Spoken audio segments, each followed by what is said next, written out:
Good morning, Cedar Crest Chargers. This is Mr. Wallace. This video is solving two-step equations. And so, like our last video, we're going to isolate the variable. We have two problems here today. One that involves addition and multiplication, and one that involves division and subtraction. Our steps are the same. We're going to attack this in exactly the same way, with exactly the same questions. The first thing that I want everybody to understand is that our goal in each of these equations is to find the value of that variable. And again, if we want to find the value of the variable, we have to look at what two operations are happening to it. And so I'm going to divide each equation into two balanced sides. Okay, there we go.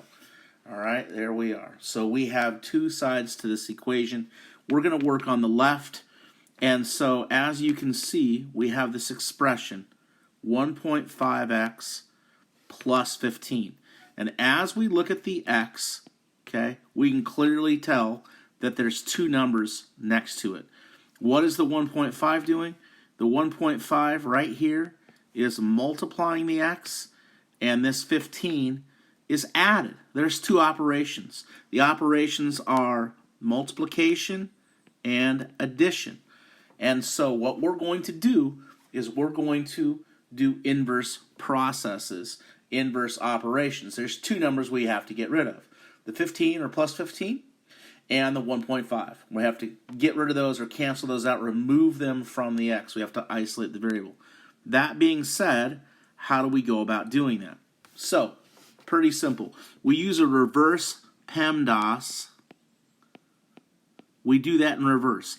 Anything that's added or subtracted, we are going to do first. So we're going to look at plus 15. The inverse of plus 15 is minus 15. So we're going to subtract 15 here.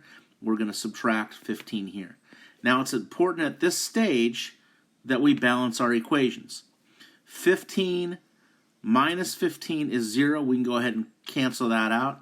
And we're going to drop the 1.5x down here. And 24 subtract 15 is 9. Okay? That is our first step. We have gotten rid of the plus 15. We have taken one step to isolate our variable. And as you can see, we've subtracted 15 both sides. The second operation here is multiplication. You can clearly see right here that the 1.5 is multiplying the x. So what is the opposite of multiplying x by 1.5? Dividing by 1.5. We want to make sure that we do that both sides. And so what you can see here is that 1.5 divided by itself is 1, and that leaves us with x. And x equals whatever 9 divided by 1.5 is. Okay? And I believe if you get out your calculator, or if you can do this in your head, that is 6. X equals 6. Are we right? Okay? Is x 6? Again, we want to make sure. We want to make sure. So we're going to substitute this x equals 6 right here. We're going to rewrite the problem. 1.5 times 6 plus 15 equals 24. We want to make sure that 6 is indeed the correct value. If we multiply 1.5 times 6, okay, so you can go to a calculator. Never mind. We'll just do this in our head. You can go to a calculator. 1.5 times 6 is 9. Okay. We're going to add that to the 15. And is 9 plus 15 24? Yes, it is. So x is 6. On the problem on the right, we clearly have y divided by 3 minus 2 equals 1. All right, and so again, we're going to use the reverse order of operations. Anything added or subtracted will be taken care of first. But let's take stock of what we have.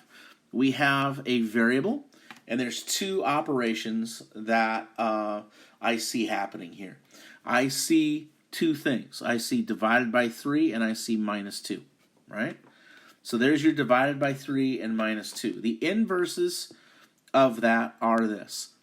The inverse would be times 3 and plus 2, right? The opposites of what we see happening are times 3 and plus 2. So we're going to multiply by 3 and we're going to add 2, but we're actually going to do that in reverse order, okay? We're going to add 2 to the minus 2, and remember we're going to do that both sides, and this is what we get here. Negative 2 plus 2 gives you 0, and what it leaves us is y divided by 3, and over here it's important to make sure that we balance everything on this first step. 1 plus 2 is the number 3. The second thing we're going to undo is the divided by 3. We talked just a little bit ago that the inverse of that is multiplying by 3. We do that both sides. And as you can see, we get 3y divided by 3 equals 9, right? And so 3 divided by 3 cancels itself out, and we get y equals 9 for our second problem. So we're going to double check and make sure that y is 9. I think I've done everything correct. It seems to make sense, but I want to just double check. I want to make sure, right? I'm going to put that 9 where the y is, okay, right? So is 9 divided by 3 minus 2 equals 1. 9 divided by 3 is 3, right? Minus 2 equals 1. Yes, y equals 9.